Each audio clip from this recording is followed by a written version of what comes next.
Hello and welcome to episode 129 of the Perth to Paisley podcast, a podcast dedicated to Heart of Midlothian Football Club, who spun the chance to close the gap on third place. Joining me, Adam Kennedy, to discuss the Jambos picking up just a point in Paisley is Daniel McIver. What's happening, mate? How are you?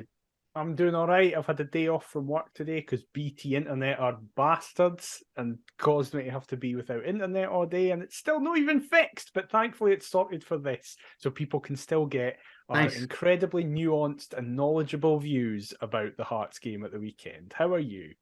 Yeah, I'm all right. I realise that your employers are probably filing a lawsuit against us as we speak. So sorry about that. But yeah, I'm all right, mate. There's a part of me that wants the season to end. There's a part of me that wants to see what's going to happen in these final three games.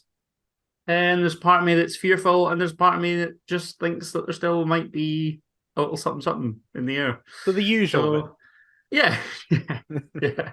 In essence, yes.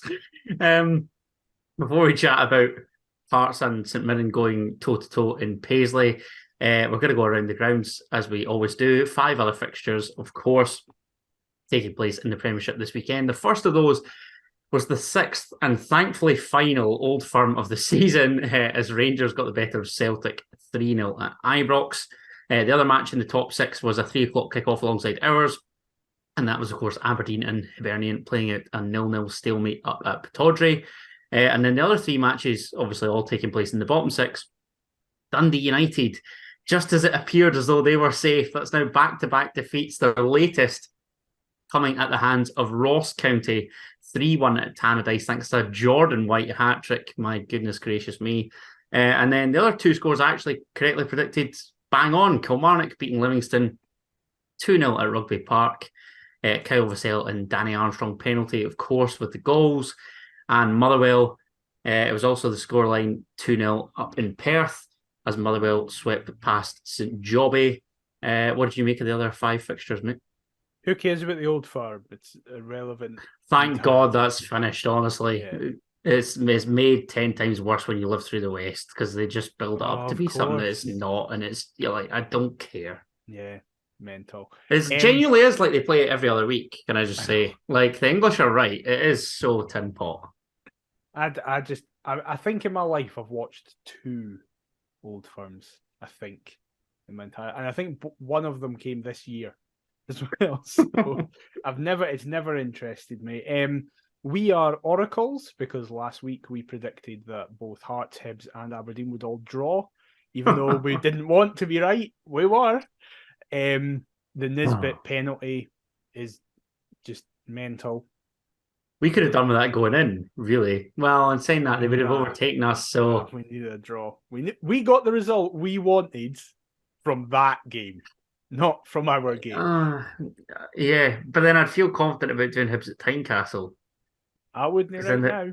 There's lots on the line. I don't know.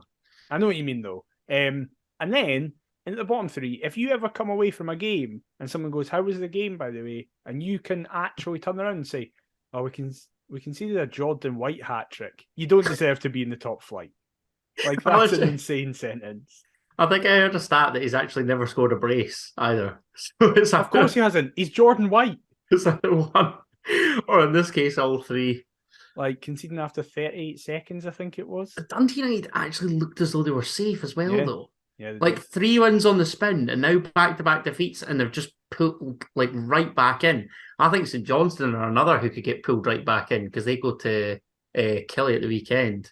Well, I think Killie can overtake them. Yeah, exactly. Like, it's just mental. Motherwell. It is mental. Motherwell are finishing 7th. Motherwell are finishing 7th. Livy need the beach. They just need the end of that season. Yeah, I know. I don't know what's going on. Like, I know Killie are very good at home. Like, well, we've been very obviously victims of that this season, but they have been good at home. But like, I never foresaw this level of collapse from Livingston to just be like, neither. We're plummeting completely without a hope. Neither, and it was that Inverness game in the cup that's done them. Ever since then, they don't really appear to have recovered from that, have they? No, it's absolutely mad. I don't even know what they need to do to fix it. Like, they're not going to get rid of Martindale, as they shouldn't. But like, What do you do? I don't know. Because I worry for them as well. Like, if they lose Nicky Devlin, they lose Jack Fitzwater. There's two sellable assets away. Nubly. Newbley potentially, Bruce And Anderson also, maybe, or like, like a Kelly or a Bradley or something like that. I saw It's bizarre. I saw Martindale. I think it was about a week ago. I think it was before we recorded last week's episode, and I just forgot to mention it, where he was speaking about how he saw Aberdeen season ticket sales and asked his ticket office how much they'd sold, and it was 100. Like, what are you meant to do under that? I know It's people get bleak. annoyed, right? I know, or kind of take the piss out of Martindale for constantly mentioning the budget. But if I was him, I'd constantly be mentioning that budget as well, because it's unbelievably low. Yeah, there's only, I mean, you can only piss with the cock that he's got. That's the Like, old saying, isn't it? it's It is crazy, bizarre. mental. And yes, and Johnson just looked like, I don't know what's going on. What is happening? No idea.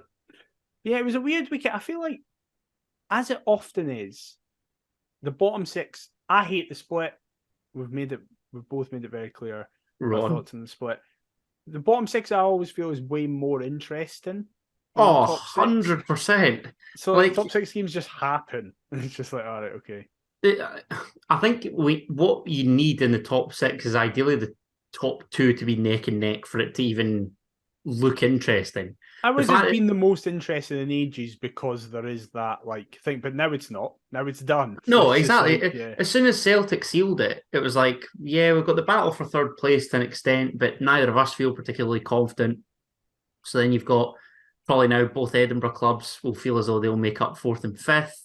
So the top six, in essence, is done. The only thing that really needs decided is who finishes in the playoff place and who goes down automatically, really. It's four teams for two spots, but that's basically it. Otherwise, the split's effectively meaningless. yep, definitely. And something which I wish was meaningless was Heart of Midlothian heading to Paisley. However, this game had a lot riding on it. And sadly, it just didn't appear all that great We for us. fucked it. We did. fucked it. Just be honest, we fucked it. We did. I'm trying to be as nice as I can, but it's like it was just a big chance that ultimately was spurned. Interim manager Stephen Naismith named just one enforced change to the Hearts team that obviously lost at Tynecastle against Celtic, and that was, of course, your best mate Alex Cochrane out through suspension. In came Andy Halliday. So Hearts lined up in a 4-2-3-1 as follows: Clark in goal, back four of Halliday, Rolls, Civic, and Hill, with Haring and Devlin in front of the back four. And then, obviously, as we do, it's just a mishmash mosh of four folk, and the four folk being Barry Mackay, Yutaro Oda, Josh Ginnelly, and Lawrence Shankland. What did you make of the team? Was that as strong as we could have named? Yeah, absolutely. I hope everything's okay with Stephen Kingsley. Yes. Barry Anderson mentioned before the game that he was missing due to a family situation, so very much hope he and his family are doing okay. Absolutely. But yeah, that would have been the only change. Like, it was going to be Kingsley coming in for Cochrane. Halliday was kind of thrown in the deep end after a long time not playing, and oh boy, did it show that Halliday hasn't played a lot recently. But yeah, you went in going, that's basically as strong as we could possibly do. For me, not the bigger thing, but as big a thing was St Mirren's selection, because you could tell they were going for it. They had Main, Grieve, O'Hara all playing together. They've got a very, very good home record this season. So it was going to be hard. It was going to be a game where you felt like it doesn't necessarily, the points aren't necessarily going to go to the team with the best quality. The points are going to go to the team who are most up for it, most up for the fight, willing to do hard yards. And from basically minute one, you could tell, oh, that's no us. That is not us. It didn't look like, if you had said to a neutral, who's the team that's trying to push for third and who's the team that's just got their first top six in a fucking lifetime and they're just buzzing to be in the top six, you would not get it right. No, you definitely wouldn't. It's as you say, with regards to the St Mirren selection, I was somewhat surprised at that back three, because I know that they obviously play a 3-5-2 most weeks. No real surprise to see your Scott Tanzer, your Ryan Strain as wing backs, but the trio was Marcus Fraser, Joe Shaughnessy, and Richard Taylor. And Charles Dunn and Declan Gallagher, I think, have been both decent when they've been in. So surprised to see that pair come out. Particularly, but I mean, it didn't really matter because we made one of them look like the buddies Baresi in the end. So what's it really matter? Shaughnessy especially, I know he's kind of like a meme for a lot of people. Like That's he's the one I'm referring to. Given Yeah. obviously what happens.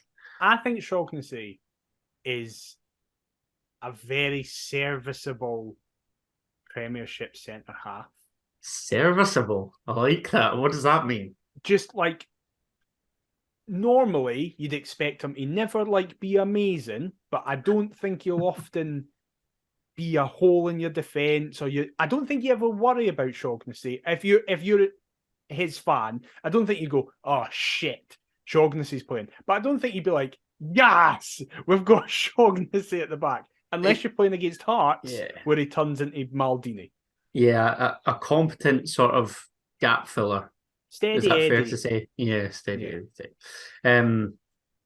Yeah, I mean, you alluded to the start. Can we call it that? Did we start? You alluded to Hearts attempting to start in this game. Yeah, that was that was bleak. It was shit. That first half performance has got to be the worst in a good wee while.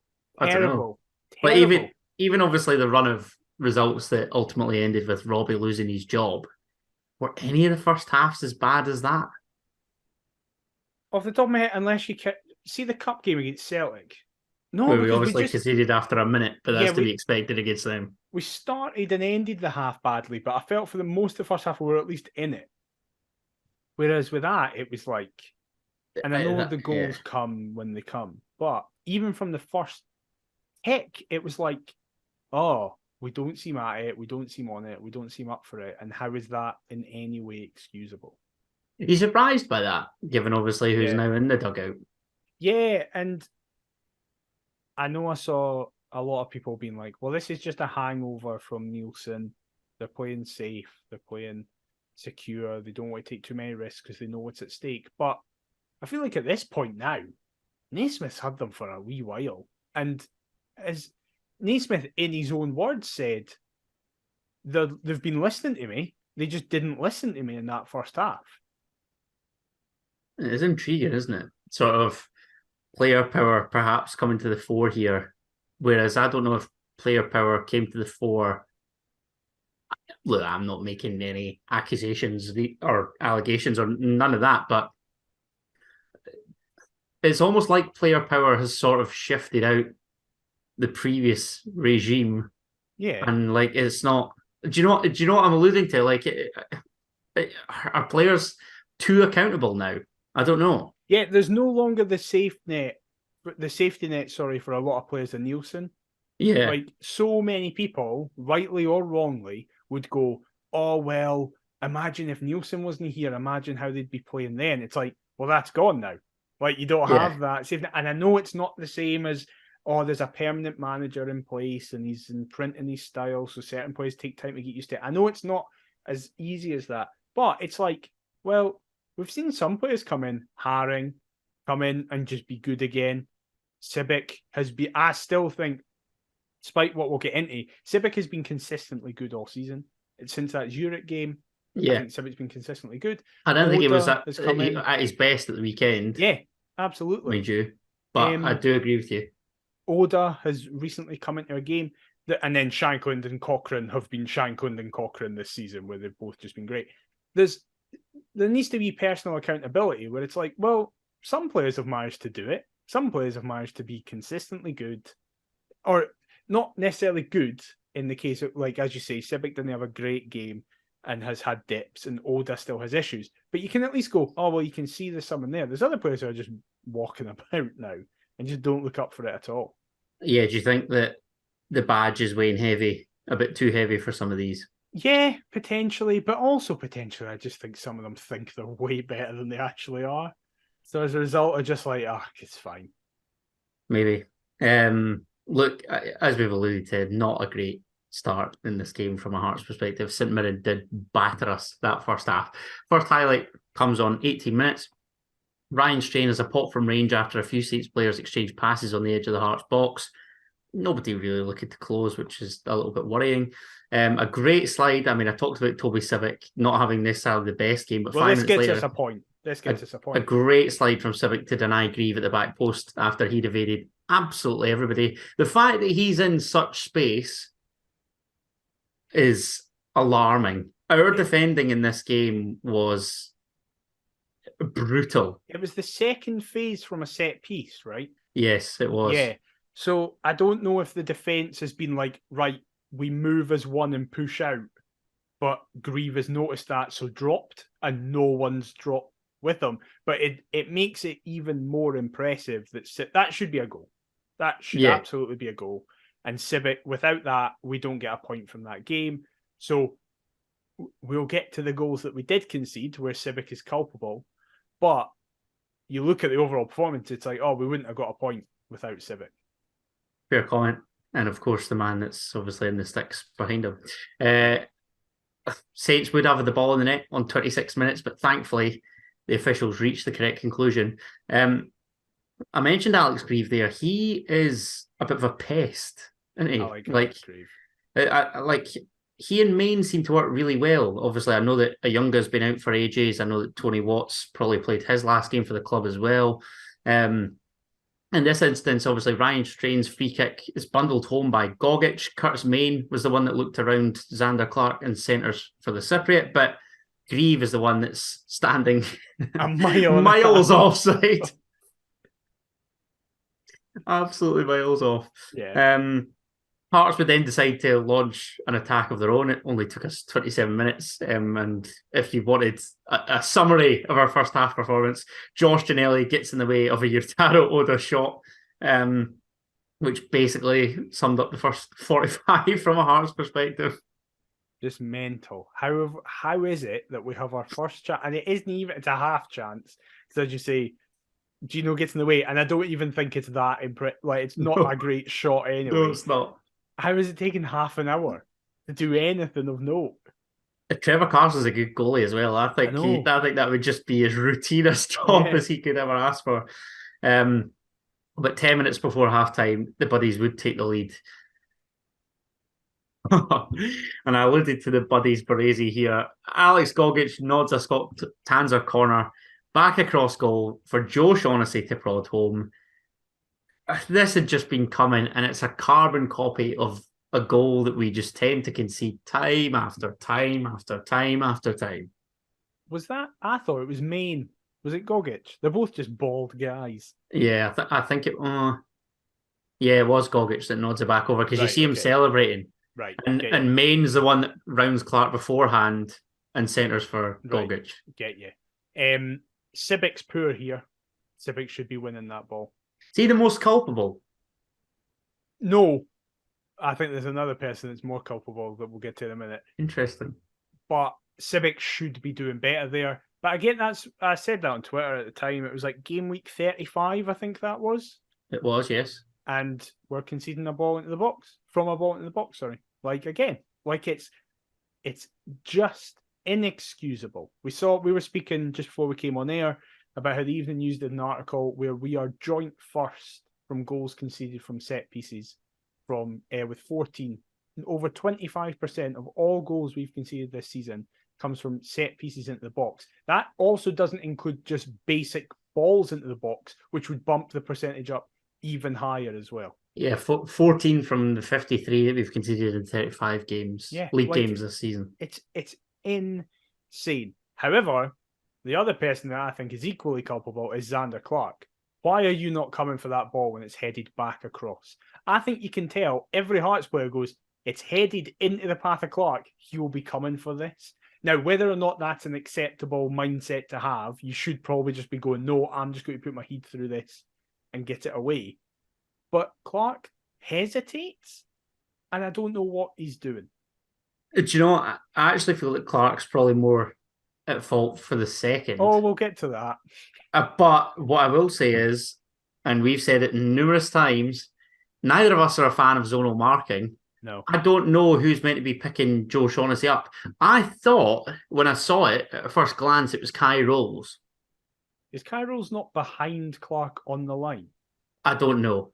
I don't know. I thought he was in the box. I couldn't tell you who's meant to be picking up. This is basically strengthening my point. I don't know who's culpable and who loses Joe Shaughnessy so easily. Well, We've alluded to it there. Marcus Fraser, Joe Shaughnessy, and Richard Taylor are probably all you really need. I know Mark O'Hara's got a bit of height, Gogic, but centre halves coming up for corners are usually targets. Yeah.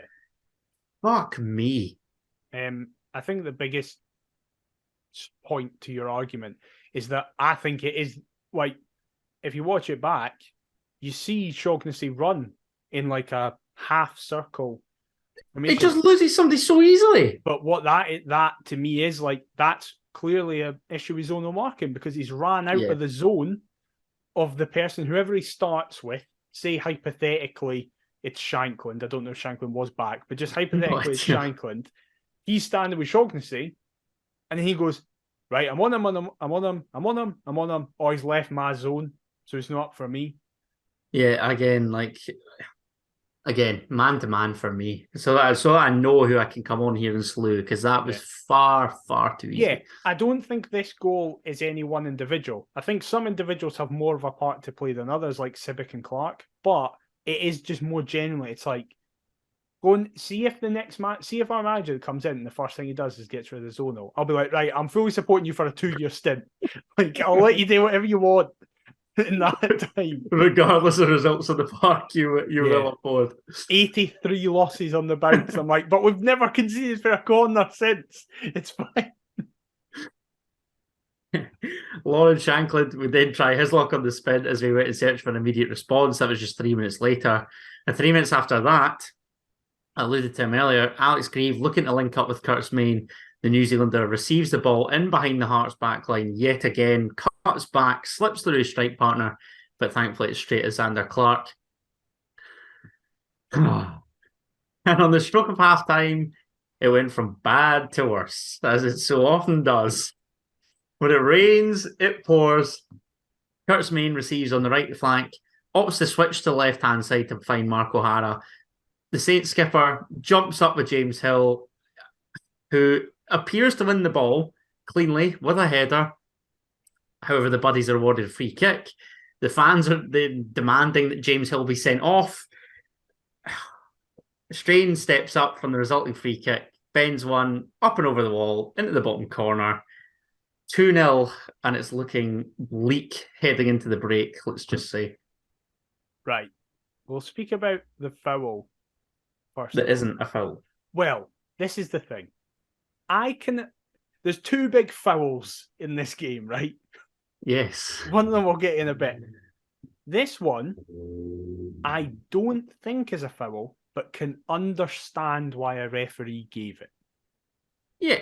Because he does clatter O'Hara's leave one head. on him. Yes. Is it intentional? I don't think so. Is there much James Hill can do to not do that? I don't think so either. He's going up for a header, right? But and as you say, his eyes do appear set on the ball. Mm-hmm. He's merely looking to head it down to a midfield player, and we take it from there. I don't think it's a foul, but I think most of the time that will be given as a foul, because it's a head knock from a high impact jump. Refs are probably going to give that as a foul if a player goes down holding his head. Likewise, if the reverse happened and O'Hara was trying to win the ball and head it towards the goal, I think if Hill then went down, I think the ref would give that as a Hearts free kick. I just think head knocks are treated in a way, rightly, I think head knocks are treated in a different way. And whilst I disagree and can understand a lot of people's frustration with that, that's the one I can go, well, listen, disagree with it, but can understand why it's been given. Well, we'll get to one in a bit that I do not understand in any way. Yes. But the free kick itself, that is now, as conceded, 2 free kicks at that end where they're so preventable. Because one... That's right, both Ryan Strain, aren't they? Yeah, exactly. Yeah. One, both deflect off Toby Sibbick as well. Why doesn't the wall jump? Now, No idea. if the answer to that question is because last time we jumped and it deflected and hit off and went in, That's just That's one of not those how you- instances. Yeah, That's just a one-off. you shouldn't make a free kick tactic based around sclaffing. Like, that should not be a thing. Because especially when you watch it back, if the wall jumps, it hits Sibic in the face, in the chest, in the shoulder. It hits whoever's beside him to his left, in the face, in the shoulder, in the chest. It does. I just think it hits the wall and goes back towards Strain. I don't think it's one of those deflections like the last time where it hits off the defenders and that seems to therefore goes alter a the different way. direction as well. Yeah, exactly. But secondly, what is Xander Clark's positioning? He Too has far set over, up isn't that he? wall. Too far over. He's set up that wall, so has asked for those players in that height order to be that side. What he's done is he's meant he can't look at the ball unless he goes that far over to his side. So he's really entrusting his wall to do its job, Wrongly. but therefore that comes back to the first point. A part of a wall's job is to jump. Now, again, you could go, well, what if he hits it low? What if he's expecting them to jump? It's like, but that's why the draft excluder thing has come into play, where if somebody lies down behind the wall, just if you're worried about that, do that. Have someone lie down behind the wall. So it's like, right, if he not a fan of that either, to be fair, though, mate. I know what you mean, works. but yeah, it does. But it's just you're either way. Well, put it this way: had we had somebody, Strain's got enough technique to lift it up and over the wall anyway. Yeah, absolutely. So why is Clark not more central? He's not. Remember that Dimitri Payet free kick? Are you going to say Ham? That one against Palace where he bends it into the top banjo? In the other corner from where everybody's expecting. No offence to him, but Ryan Strain, can he do that? Right? I don't know. I think that Ryan Strain's a good player. So do I, but I don't think he's that level of ability to score one of the greatest free kick goals of all time. So Xander, just stand a bit more central. You're not going to get caught out.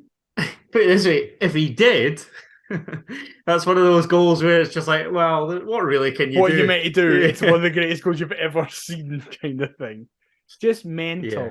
So poor. So poor, so preventable. And in a must-win game, which this was, we've then given ourselves an absolute mountain to climb. Yeah, and I very much was like, that's it. We're not getting anything for this game. Like, as I say, I think the few that got pass marks were... Give us your ratings. From the first half, I would say no one gets more than a 6. And Haring and Oda, probably the two that get 6. I guess Sibic's block, but then you could go, well, Sibic is then culpable for the goal, so it kind of balances it out in that first half. When you look at the game as a whole, you're like, okay, the Sibic block actually means a lot more because we end up getting points. But, and like, I don't think Haring and Oda did much great, but they just were like, Oda was getting the ball and trying to do something, Haring was his usual calm self. Whereas everybody else was just terrible. Woeful, miles off it. And then Naismith clearly went fucking through them at halftime. Do you think, like, I know obviously Stephen Naismith was one of the greatest moaners I've ever seen down Gorgie Way. Like, I'm trying to think of a question. Like, to what extent, like, how tonto do you think that he would realistically be going? I think he's smashing up stuff, chucking bottles at players, punching holes in walls. I think, like, after that first half, I don't think anyone could have blamed him. Oh, no, definitely not. And I'm looking at it from a personal perspective for him. He'll want this job. Yeah. So this 45, in essence, if we're being as deep as we are, this could cost him the job, this 45 minutes. I think it has. I think that. I think it has as well. But they're like, mental. It's mad that like that 3/4 of an hour period could determine whether he becomes Hearts' next manager or not. But that 3/4 hour period determined if we got third or not. So it should determine equally if he gets a job or not. No, I'm Yeah, not from his disputing it. perspective, he's like, I'm just saying, for like God's sake. I'm just saying that this entire situation is nuts. Like, Yeah. How are we here? how have we, how have we got ourselves into this mess? Yeah, it's mental. It is mental. So was the second half, in fairness. Yeah, but thankfully we appear to get our climbing boots on.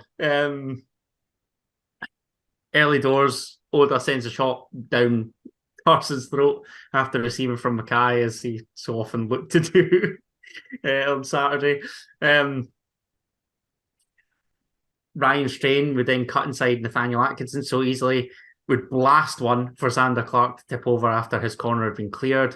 And shortly after that, following yet another corner, Hearts just looking as vulnerable from corners as you could possibly imagine. Greg Kilty would look to head past Clark, I think it was, but again, he'd keep the buddies at bay.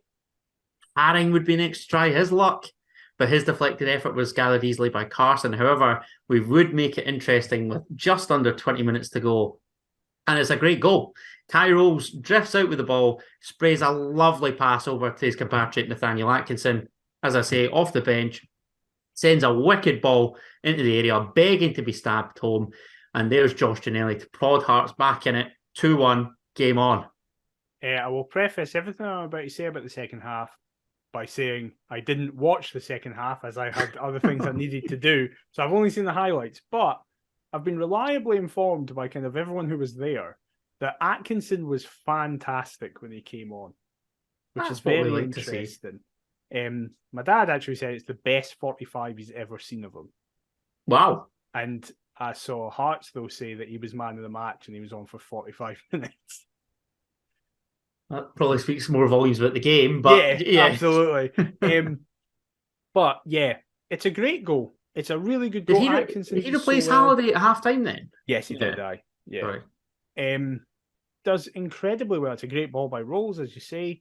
And Atkinson does really well to have the confidence to be like, I'm putting a ball in, and it's a great ball in. Do you know, very inviting area. You can't miss from. It doesn't matter who's there. Devlin and it takes out the two centre halves as well, given that area. So then he's really only up against Fraser at the back that obviously gets the better of. And the goal scorer is Gino, who in the first half was the most. I think this 90 minutes was the most Josh Ginnelly performance ever. And if this is what Josh Ginnelly performances are, I'm absolutely fine with that. Totally fine. Because he was, I don't want to say rubbish in the first half, but he was quite poor. He did a lot of running, but he wasn't doing anything with that running. But he almost kept that going at the second half from what I saw and heard. But I didn't realise that was his now 11th goal in the league, which takes him to joint with Jota and Morelos. Yeah. It's not really much to shout about Morelos. Jota, like, to keep up with Jota is pretty impressive. I would still say Morelos was one of the best strikers in recent years. Yes, he's had an off-season, but he's still Morelos. Like, yeah, well, a good few years. And that being said, probably all 11 have come against us. So I know, it does feel like that. But it's like Gino's now. Well, let's kind of mention it now. Today, as we're recording, Ginnelly had an exclusive with Barry Anderson.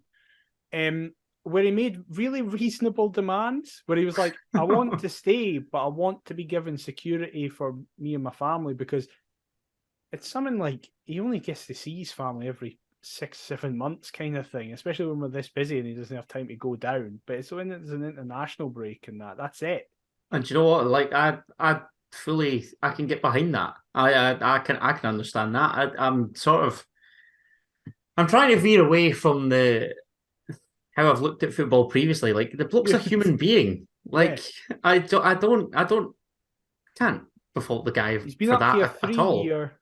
He's not seen his family for right. So on an average of every 6 months, so that's what, 2 per year. So you're looking at 6 visits in that time. Chuck in a Christmas and a birthday. But it'll be a handful of times in a 3-year period, especially when there was the pandemic. So everyone was really that's a good point. Locked down as well. So. Although he didn't really care, did he? He was just... Aye.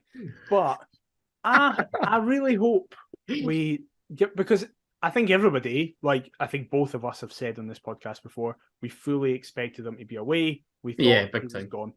But hearing, and again, yes, I know, he's not going to come out in the press and go, I have no interest in being here anymore. See you later, lads. Can't wait to piss off in this hellhole. Yep, bye-bye. Get me back to the road. But I simultaneously don't think he would come out and say, oh yeah, I really want to stay, if he didn't. I think he would just be like, listen, focused on third, focus on playing my good football. It's all up for the agent and the club to decide. But he's actually come out and be like, I want to stay here. And do you know what? I heard Lawrence Shanklin say that he much prefers playing up with somebody. He and Gino are striking up a brilliant partnership. So why not? The balls. I think it's Janelle got 20 goal contributions across all competitions now. Is that right? If you include assists, yeah. I think he's got 13. I think he's got 14 goals and 6 assists in all competitions. I might be 1 or 2 off there, but he's about to hit 20 contributions. And that, like, when's the last time? Yet fans give him stick as well. I know. I saw so many people, because like that's what I'm saying. And I get it. Like, it's very frustrating. Mate. Yeah, that's what I was going to say. I've seen numerous tweets say, I don't want Ginnelly to stay because he frustrates the life out of me. But, like, he may produce that odd moment in and amongst. We don't get a point from this game if Josh Ginnelly isn't there. No, exactly. I think I heard David Templeton talking about how Jim Jeffries used to say, just keep going down the line. Because even you might get the better of the fullback once, but in said once, you could whip in an inch-perfect ball and we'll score. So it's sort of the same with Josh Ginnelly, whereby, yes, he could infuriate the life out of you. But you like, I can't take... I like the guy. I do like Gino. He's like an annoying dog. Like, yes...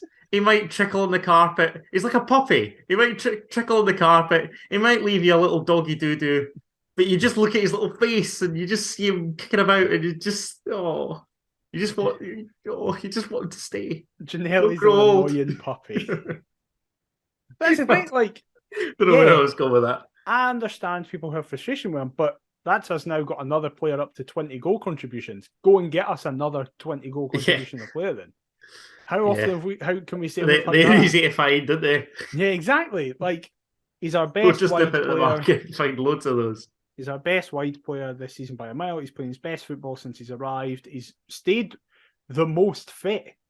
He's stayed as well, which is huge. And I saw Naismith was speaking about that. Naismith was like, when you're getting towards your prime, which Gino is, I think Gino will be 28 this year, I think. Is that right? Or 27, 28, 28. I'll check for you. You find out. Naismith was like, it becomes more about where are you going to be playing your best football, and making a change isn't necessarily the best thing to do at that time. So I think for everybody, and again, if Gino's asking for like a 800% wage increase, it's kind of like, well then yeah, I get why the club would be hesitant to do that. But by the sounds of it, he has very reasonable demands. I'd keep him. He doesn't turn 27 till March. Oh, so he's just turned 26. Just turned 26. He's still a couple of years off his prime. Oh, so yeah, if we're yet to see the best of Josh Ginnelly, sign him up. The Hertz. Yeah, definitely. Yeah. Oh, fuck me! I know what's next. I've just remembered what's next. Game on, or so we thought. As just 5 minutes later, we would go down to 10 men. A terrible touch from Toby Simic again. This is what I meant by his performance on Saturday. Sees him lose out to the rampaging Mark O'Hara. The Saints skipper prods past Peter Haring virtually on halfway, who catches the St Mirren captain, and David Dickinson decides, Mr. McIver, to send the big Austrian for an early bath. It's just not a red, is it? So, as I say, I wasn't watching at this point. So I was just getting notifications on my phone, saw we'd scored, and was like, oh, it's back. We're getting third. Yes, come on. And then I see the Haring straight red, and I'm like, right, straight red. Okay, it's not like he's just got a double booking or anything like that. And then I wasn't really going on Twitter, so I didn't really see the reaction. And then I got home as the penalty went in. So it was like, oh, I can see the reaction. and no one was talking about the goal. Everyone was just still speaking about the Haring red card. If you watch back the Hearts TV highlights, it's totally justified, but it's really funny to listen to Rob and Laurie, where they both are just incredulous at the decision, but they don't have monitors, so can't see the replays of it. So just they're like, they're baffled. We know we might be wrong, but that did not look like a red. I said earlier I could at least understand the Hill free kick foul, whilst I disagreed with it. There is. I think that's the worst decision of the season, right? I don't know. I don't think there's a worse one. there's been a couple contenders, not necessarily just from a Hearts perspective. No, that's what I'm saying. I think this is the worst decision. No, of this season across. What, you genuinely believe that this is like the worst of the worst? I can't think of anything. I know that the other one that a lot of people speak about is that handball that went against Celtic early on in VAR. Was it against Dundee United? Was it the Burnaby handball, maybe? Is that that's right. And he's up at the back of the head. That's the one that kind of seems to be the main talking point. Livy or somebody. Yeah, I can't remember. Maybe United, maybe. But I've not seen a decision be so roundly disagreed with by every club. Like, I've seen Hibs fans go, how on earth is that a red? I've seen St Mirren fans go, we got away with that. How the fuck's that a red? Like, it's baffling. I've just hit my mic. I'm so annoyed. There's no. I can't see the justification for it at all, because his feet are down, his studs aren't showing. It's not a scissor action. O'Hara doesn't have his legs sliced. He has his heel clipped. That's what I was going to say. Like, it's not a serious foul play. It's a bad challenge. Don't get me wrong. It's worthy of a booking. Oh, it's a cynical foul to stop a breakaway. Like, it's a booking. But in terms of like sending off literature, like, it's not as though it's denying a goal scoring opportunity or nothing. Like, it's not. There's no half. Yeah, it's not violent conduct. It's not a great tackle, but there's absolutely no way it's a red. No way. It's a genuinely baffling decision that has been rightly criticised, and we've rightfully appealed. Well, that's what I was going to say. As this podcast comes out, is the day of the hearing. It'll inevitably get an extra game. Oh, God. It won't be appealed. I do not believe it'll be successfully appealed at all. You know what? The sad fact is, neither do I. Yeah. And that's nothing on Hearts. It's just. I'm delighted we have appealed this one. I understand not appealing the Cochrane one because of frivolous claims and he would have missed really important games. But I'm delighted we've just went, no, that one's mental. We're appealing the Haring one. Oh, the joys, You just simply cannot beat Scottish officiating. You cannot beat the introduction of VAR. You cannot beat the controversy that surrounds our game on a week-by-week basis. Absolutely phenomenal. What are you doing? As you were making a very eloquent point, my pop filter fell towards me and hit me in the hand. So if people are watching on YouTube, they are witness to you making a really lovely, well-made point, and I'm panically trying to screw back on a pop filter. You look like Dynamo or some other magician with like his crystal ball. What the hell's going on here? Is Daniel going to say that we'll finish third or what? Yes, exactly. No, it's a very good metaphor for everything falling apart at the seams. Speaking of falling apart at the seams, I mean, St Mirren had the chance to seal the deal. Ryan Strain dispossesses Alan Forrest, slides inside to Keanu Bacchus. Lewis Jameson off the bench then prods forward for Thierry Small to shoot, but Clark denies the Southampton loanee. However, Hearts would be given a couple chances, actually, in injury time. Shanklin would fire high and wide. We'd think that it's all over on 93 minutes, but on 94, Barry Mackay lost forward for Josh Ginnelly to latch onto. Overcomes Ryan Flynn with Gino, appears to bump into the back of him. A penalty kick is awarded, and I'm just going to come out and say it, McIver. I think it's very soft. I really do. I think that's mental. I think it's a textbook penalty. It's a push. What, do you think it's a stonewaller? When Gino's killed the move, Gino's touch is terrible, and he knows what he's doing, though, doesn't he? Like, he looks for it. He looks for it, But then he goes, right, okay, how am I going to do this? Right, I'll position my body in front. Oh, I've just been shoved in the back. Right, I Hit the don't need to deck. look for it Yeah. anymore. You can see it in both as it happens, regular speed replay and slow motion replay. Flynn puts his forearm out and makes a push-in motion. And you can hear St Mirren fans go, oh, before the decision's given, because you know that's a penalty. It's funny you say that because I did see some St Mirren fans, and I was quite surprised saying that they were more raging with Ryan Flynn than the actual call itself. Yeah, because what is he doing? I think it's soft. I'll be If honest. I put it this way: if Hearts had conceded that pen, I would be fuming. But I would be fuming at Kai At the Bowles or player. Toby Sibbick. I wouldn't be fuming at the decision. No, I'd go, what on earth are you doing shoving someone in the back? I find that insane. As I say, I've got a Hibs fan, mate, Kenny, and he just, I was speaking to him yesterday, and he was just like, of course that's a penalty. What is he doing? He's literally just shoved him. It's not even I like don't know. the Cochrane one against, with Maeda. I know that wasn't a penalty, but where it's like Cochrane's got his hands up, but there's like some contact at the feet level, and Yeah, supposedly they catch heels and whatever. Yeah. No, Flynn just goes and pushes him, and it's like, yeah, Gino might go down under spurious circumstances, but it's like any footballer, if they feel a push in the back in the box, is going to go down.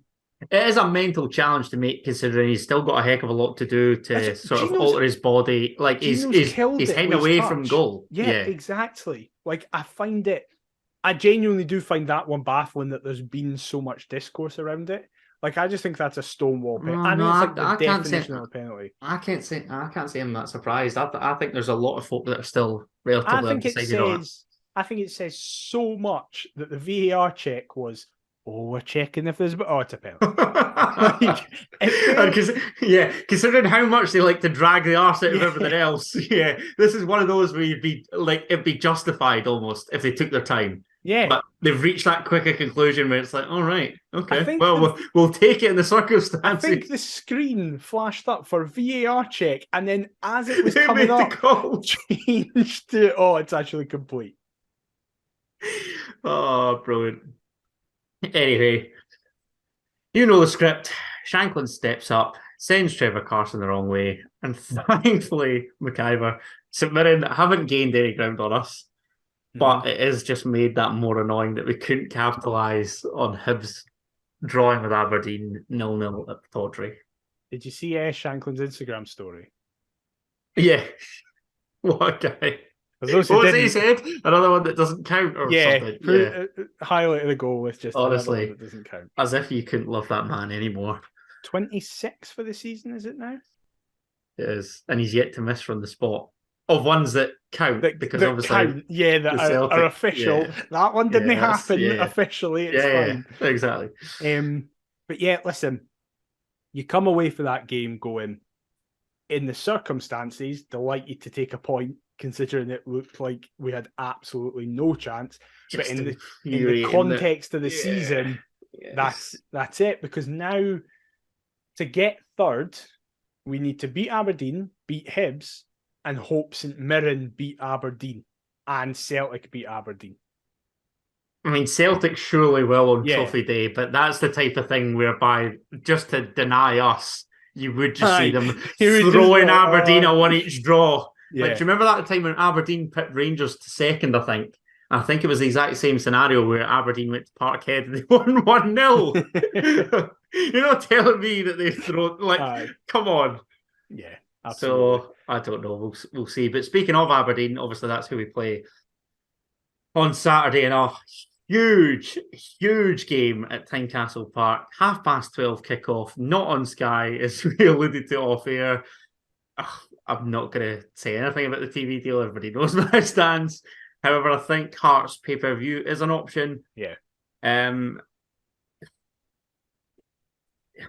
What are you expecting here? Because ultimately we've lost 5-0 on aggregate up at Pittodrie. We also beat Aberdeen 5-0 at Tynecastle earlier on in the season. How do you feel this one's going to go? Well, it's my brother's birthday. He'll be 19. So... Happy to turn skier when it comes. I think we'll win 9-1. No, so...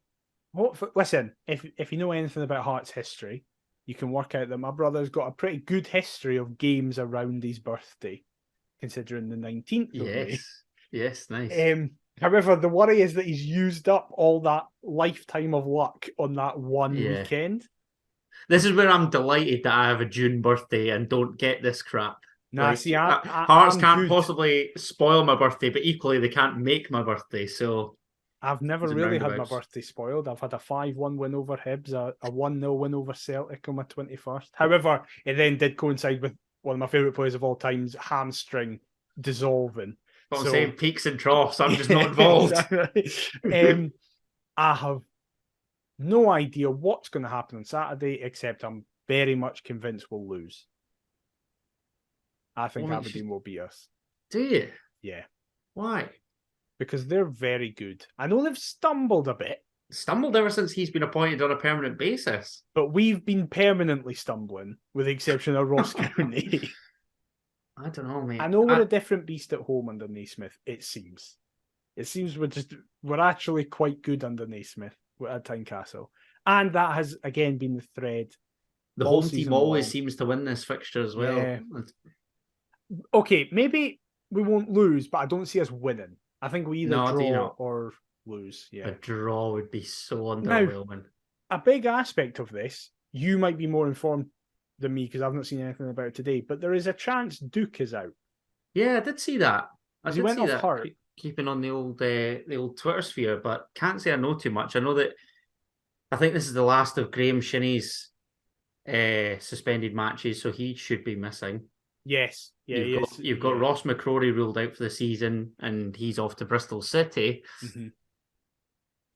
Because I saw an Aberdeen fan say that Duke was apparently holding his hamstring for 5 minutes before he was brought off, and then had to go down, and was forced off. I mean, the wee guys absolutely terrorised us up there a couple of times. So, but he was kept quiet at Tynecastle. However, that was under a different manager. And when we were actually, semi-competent. Yeah, true. I'm going to go for a repeat scoreline of the weekend. I'm going to go 2-2. Oh, God. It'd be mental if we won. It would be mental. But Hearts are a mental football club. So Aberdeen will beat St Mirren 4-0 and it'll be irrelevant afterwards. Yeah. Oh, I'm fully expecting that to be the case. Yeah. 2-1 Hearts. I like it. I like it a lot. Can't say I'm overly confident. I wouldn't tell, I don't know, somebody to put their mortgage on it. Or I'm going to put my brother's money, all the money that was going to Kia's birthday is going to to birthday money on it. Yeah. 2-1. So blame Adam if he did get a present. Right. Quiz time? Yes, quiz time. Okay. 5 questions, as per the norm. A multiple choice, a true or false, 2 standard, and of course, the famous or infamous movie. I was going to say, infamous for you. Definitely. I've got a bad feeling about this and I don't know why. You've not mentioned the quiz at all to me, and normally you do. So I can't say that it's my best work, given that I totally forgot that I was hosting until this afternoon, and I've chucked it all together. Cards. That's normally when you fuck me over, though, because you think a stupid question. Well, I hope you know all about your cards. Oh, God. No, I don't. Right. Starting with question number 1. Thanks to Peter Haring's dismissal in Paisley on Saturday, Hearts have now picked up more red cards than any other season in our near 150-year history.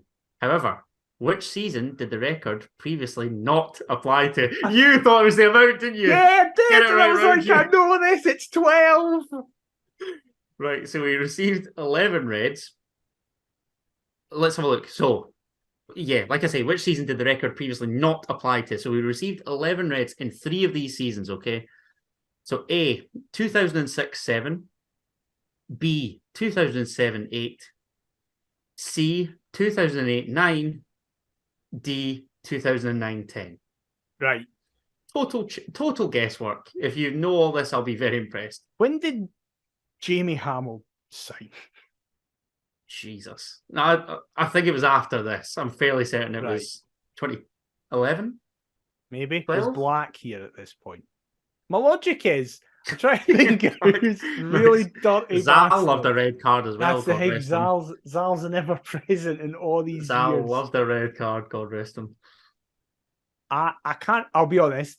I can't remember the years you said, but I can remember you said 0809. So I'm going to go 0809. I was one off. We received 11 reds, McIver, in seasons 0607, 0809, and 910. So 2007-8 was the exemption. Interesting. How weird is that, though? Like, 11 reds in 3 out of 4 consecutive seasons. Yeah, that's insane. An absolute gang that we grew up on watching. Exactly. Right, question number 2. Stephen Kingsley was, of course, omitted from the matchday squad at the weekend, as you alluded to, but made his 100th Hearts appearance against Celtic the week prior. But true or false, Stephen Kingsley has made more sub-appearances in those 100 than he scored goals in those 100. Oh, you bastard. Right. I'm going to guess he scored 5 goals. Okay. That's my guess. I can, however, almost never remember him coming on as a sub. So I'm going to go... Wait, what was the statement saying? Kingsley's made more sub-appearances in those 100 than he's scored goals in those 100. False. Your numbers are off, but you're correct. Yes! False. How many goals he scored? It's tighter than you think. So he's come off the bench 10 times. Wow. He scored 12 goals for Hearts. He scored 12 goals? In 100 appearances. How many of them are free kicks? 10, 11? Yeah, most of them. I can think of the Dundee one he scored that was through open play in the first game of the championship season. Well, I'm thinking United from a corner in the 5-2 and Hibs in the 3-1 derby. And he scored a header when we got beat off Dunfermline as well. There's 4. Yeah. So that must leave, what, 8? Yeah, that sounds about right. Oh, and technically the Hibs one wasn't a free kick because it gets past him. Yeah. Nice.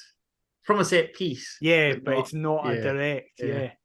I know 12. That's some figure that. I know. He's not fucking scored in ages though. No. Yeah, that's actually more impressive considering for like the drought that he's on. 30 games he's not scored. What a player. What a wonderful man. I hope the real Stephen Kingsley returns soon. I know. Get Steve Clark on the phone. Where is it? He's frozen in carbonite somewhere. It's all his fault. Question number 3. Hearts have the most sendings off in Scotland's top tier. Sendings off? Sending offs? Sending offs. Sendings off. In Scotland's top tier this season with 9. But which team has collected the most bookings in the 35 Scottish Premiership match days this season? So we've had the most red cards. Yes. Who is the most bookings? Yes. Right. You have to imagine it'll be a side that like to break up play a lot. A side of hammer throwers. Yes, I'm trying to be nice and say like breaking up play like that. You have to imagine it's a bottom 6 side. Because it won't be either side of the Old Firm. I saw they were both bottom of the red cards as well. What a coincidence. I'm going to go, and I feel a wee bit bad because maybe it's perpetuating a stereotype. Actually, no, I'm not. I'm changing my mind. I was going to say Livingston. Oh, I thought you were going to say Ross County. No, I'm going St Johnston. Oh, a masterstroke in changing your mind. St Johnston is the correct answer. Very good. Get in, Callum Davidson. It's because of Gowser. Gowser must be about 80% of them. I think I can't remember the figure. I think it's 84 or 85 or something like that. Fucking hell. But as you said, you're talking about either the Old Firm. Coincidentally, only Celtic have received fewer yellows than we have, yet we've had the most red cards. Well, that's mental. How weird is that? Because Cochrane got a double yellow at Celtic Park. Did Sibic also get a double yellow? Or did he get sent off straight away? Oh. But regardless, Halliday got a straight red. Cochrane got a straight red. Haring got a straight red. Snodgrass got a double yellow. Yeah. Yeah, there you go. Mental. Bizarre. Absolutely bizarre. No conspiracy theories or nothing like that. 2 out of 3, though. 2 out of 3, you're flying. You are flying. Question number 4. When was the last time that Hearts came from 2 goals down to grab something in a league match? last season we drew 2-2 with Ross County, but I feel like it went 1-0, 1-1, 2-1, 2-1. I don't think so, but then I can't think of anything else. I'm going to say Ross County last season. Incorrect, McIver. When was it? You alluded to Kilmarnock's excellent home form. Did we go 2-0 down in that game? Stephen Humphreys pulled one back. Oh, and then before Atkinson. the Nathaniel Atkinson rocket. For some reason, I thought that October? game. Yeah, something like that. I have no idea why, but I thought that game was 1-1-0. Prior to that, was it the fucking Ross County game? No, oh. It wasn't. It wasn't back as far as Daniel Stendhal and the Hamilton match at Tynecastle. Oh, we were 2-0 down inside a quarter of an hour. Yeah, I was at that. I was in Barcelona that day watching Lionel Messi. All right, slightly different. I made a great choice that Washington. day. Made a fantastic choice that day. Yeah, blimey. So, but prior to that Killie game, it's something like 2 years. That's mad. Barking. Right, McIver. Right, 2-4. 2-4. Respectable. It's respectable. Yep. But the who am I? Which I really hope you get wrong, but I've got the fear that you're going to get it right. No, it's 15. It's 15-7 as it stands. You're battering me here. I know. Which is why I've tried to make this tricky, but I don't know if it is. Right. Let's get to it. Hearts are the only non-English club I've played for in my career, having broken through at a Premier League side's academy. I made just 11 appearances for the Jambos, hoping to use my loan spell in Edinburgh to help me break into my national team, just as another player in my position previously had done. But we lost 6 of those 11 I played for Hearts, only winning 3, and I never received said call-up. Who am I? Fuck me, that's sparse clues. Right. What was the clue about a call-up? Like a position and loan? What?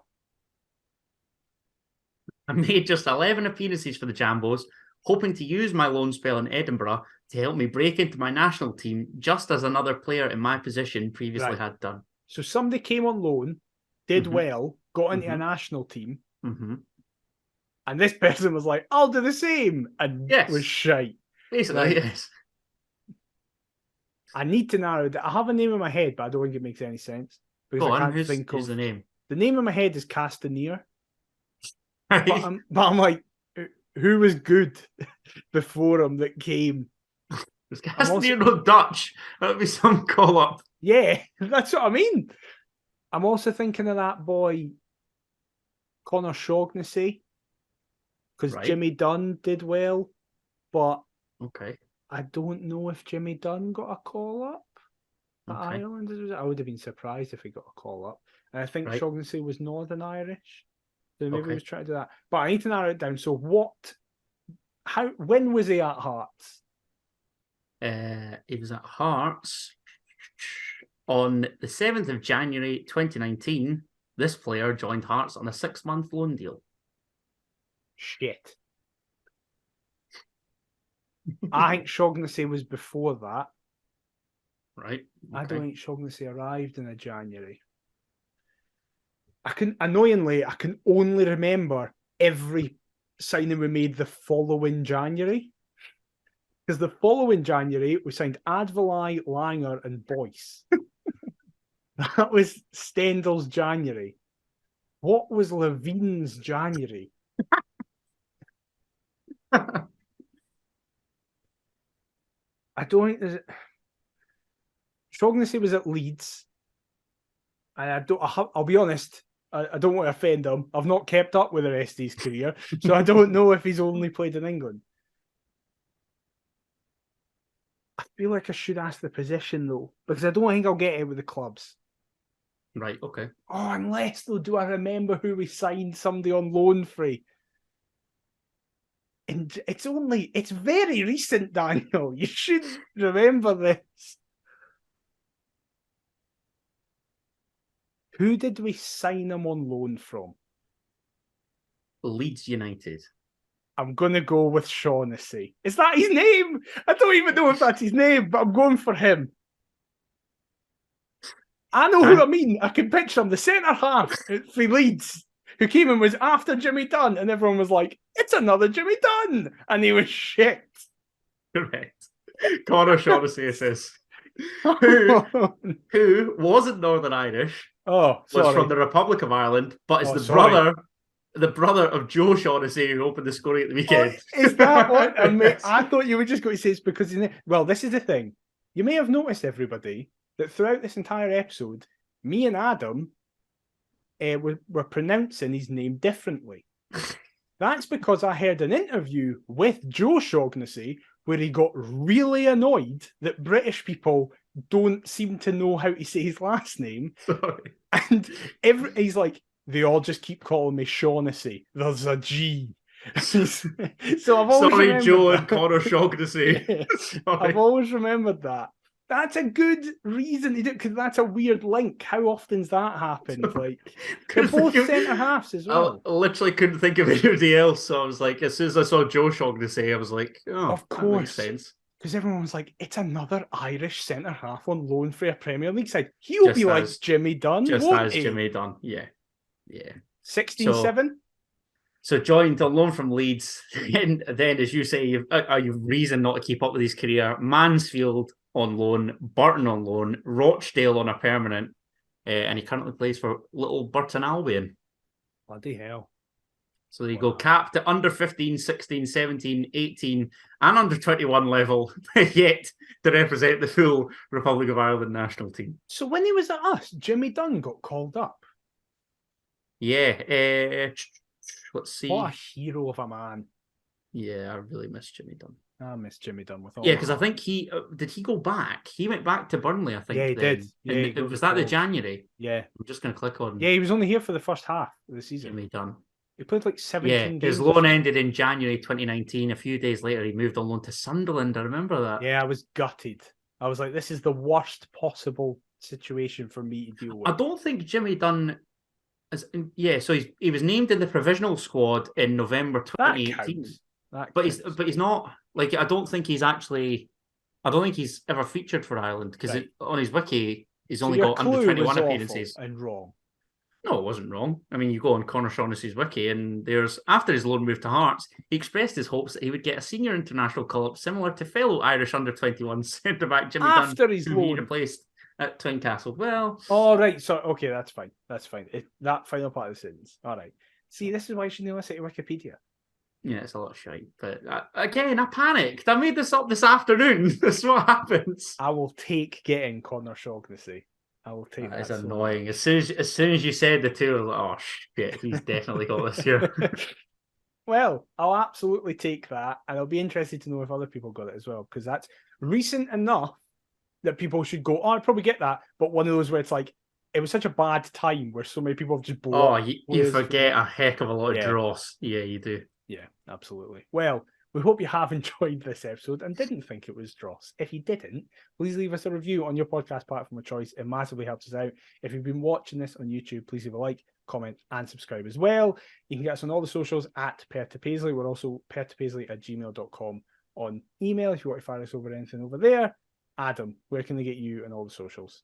They can get me on all the socials slagging off the likes of Rochdale and Burton Albion at Adam T. Kendall. What about yourself, mate?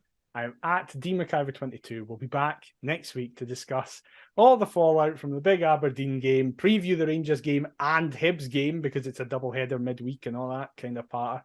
So until then, we'll see you next time. Bye-bye. Come on, the Hearts!